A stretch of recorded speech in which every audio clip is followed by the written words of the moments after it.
সম্প্রতি মধ্যপ্রাচ্যে বসবাসরত এক প্রবাসী বাংলাদেশির সান্ডা নামক এক প্রকারের সরীসৃপ প্রাণী ধরে খাওয়ার ভিডিও সামাজিক যোগাযোগের মাধ্যমে ভাইরাল হয়েছে।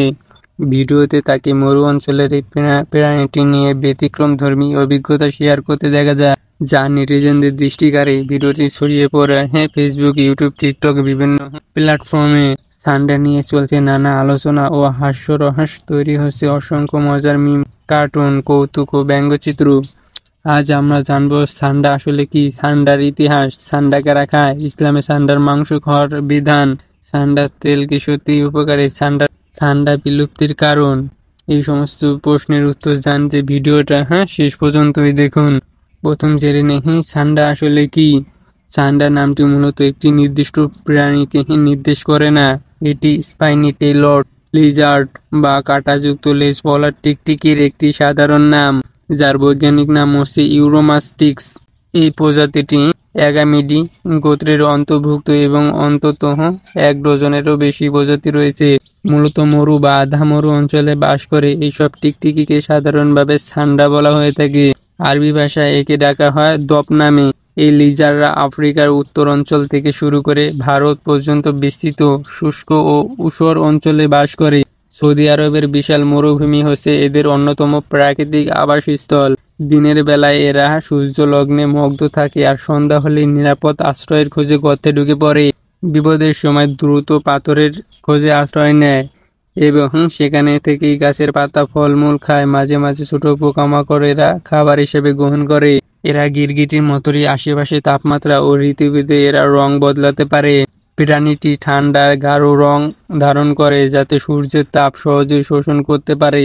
আবার গরমে রং হয় হালকা যাতে শরীরে অতিরিক্ত উত্তপ্ত না হয়। এভাবেই শরীরে তাপমাত্রা নিয়ন্ত্রণ করে বেঁচে থাকে এই সান্ডা।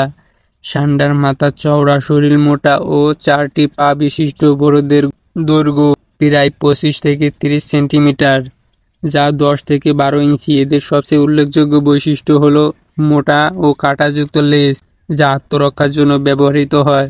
বিপদের সময় গর্তে ঢুকে লেজটি বাইরে বের করে হিংস্রভাবে দোলাতে থাকে যাতে শিকারী ভয় পেয়ে পালায়। সব প্রজাতির সান্ডা ডিম পাড়ে এবং প্রাপ্তবয়স্ক হলে এরা নিরামিষভোজী হয়।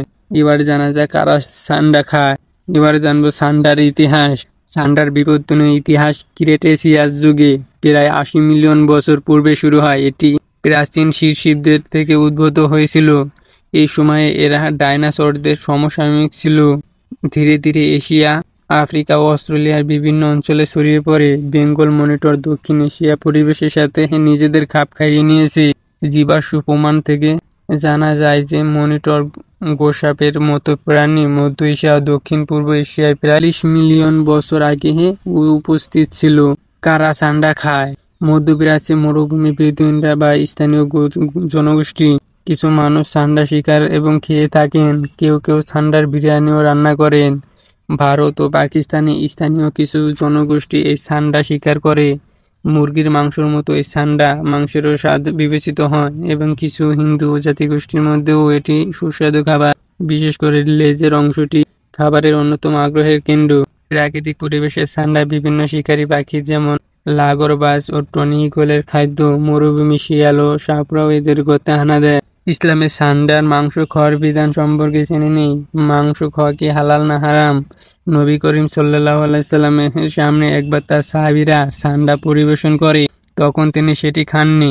সেই সময় তার সাহাবীগণ জিজ্ঞেস করলেন, ইয়া রাসূলুল্লাহ, আপনি কি এটি খেতে অপছন্দ করেন? এটি কি হারাম?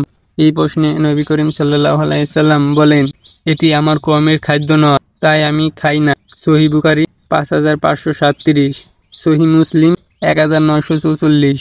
অর্থাৎ এটি তিনি নিজেও খাননি এবং সাহাবীদের খেতে মানা করেননি। এমনকি সাহাবীরা তার সামনে এটি খেয়েছেন। ফিকহাবিদগণ এই সকল হাদিসগুলো বিশ্লেষণ করে বিভিন্ন ধর্মে সান্ডা খাওয়ার হুকুম নির্ধারণ করেছেন। ইমাম আবু হানিফা রহমাতুল্লাহ বলেন, সান্ডা খাওয়া মাকরুহ তাহরিমি, অর্থাৎ এটি না খাওয়াই উত্তম, কারণ এটি অরুচিকর একটি প্রাণী যা মানুষ সাধারণত খেতে চায় না। শাফিঈ, মালিকি ও হাম্বলি মাযহাবের আলেমদের মতে সান্ডা খাওয়া পুরোপুরি হালাল। সান্ডা নিয়ে জনপ্রিয় একটা বিশ্বাস হলো এর তেল, যাকে বলা হয় সান্ডা তেল। অনেক আয়ুর্বেদী ও হেকিমি চিকিৎসা এটি ব্যবহারের কথা বলা হয়, বিশেষ করে যৌন শক্তি বৃদ্ধির জন্য। ভারত, পাকিস্তান ও বাংলাদেশে কিছু আঞ্চলিক বাজারে এই তেল বিক্রি করা হয়। এতে প্রাকৃতিক উত্তেজক হিসেবে প্রচার করা হয়। এছাড়া শরীরের পেশির ব্যথার জন্য এটি ব্যবহার করা হয়। পাকিস্তানে রাওয়ালপিন্ডির রাজাবাজারে এই তেল বিক্রি হয়।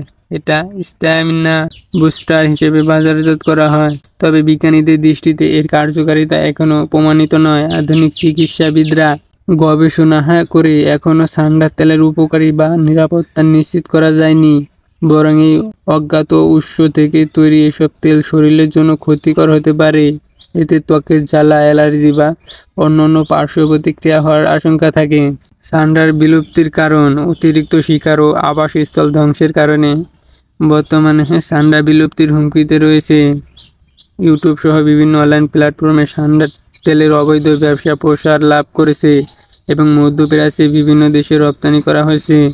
সান্ডা তেলের বৈশ্বিক বাজারে কয়েক বিলিয়ন ডলারের বলে ধারণা করা হয়, যা প্রাণীটিকে অর্থনৈতিকভাবে গুরুত্বপূর্ণ ও ঝুঁকিপূর্ণ করে তুলেছে। এই চাহিদা একে অতিরিক্ত শিকারের দিকে ঠেলে দিয়েছে। বর্তমান রাজস্থানের পশ্চিমাঞ্চলে এই প্রজাতি বিলুপ্তির দ্বার প্রান্তে। বিশ্বের বিভিন্ন দেশে সান্ডা জাতীয় প্রাণীকে বিপন্ন প্রজাতির প্রাণী হিসেবে চিহ্নিত করা হয়েছে। সৌদি আরবে ধাপ বা সান্ডা প্রজাতির প্রাণী শিকার নিয়ন্ত্রণ অনুমতি ছাড়া এমন প্রজাতি বাণিজ্যিক করলে ৩ কোটি সৌদি রিয়াল পর্যন্ত জরিমানা বা ১০ বছরের কারাদণ্ড হতে পারে।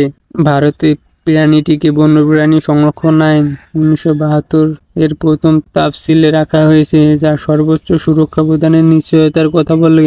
পাকিস্তানেও সুরক্ষা আইন থাকলেও অবৈধ শিকার ও সান্ডা তেলের বাজারের কারণে বাস্তবে হুমকি থেকেই যাচ্ছে। শিকার নিয়ন্ত্রণ, বাসস্থান রক্ষা এবং জনসচেতনতা বৃদ্ধির মাধ্যমে এই গুরুত্বপূর্ণ মরুভূমি প্রাণীটিকে টিকিয়ে রাখা সম্ভব। তা না হলে কয়েক বছরের মধ্যে বিলুপ্তি হয়ে যেতে পারে।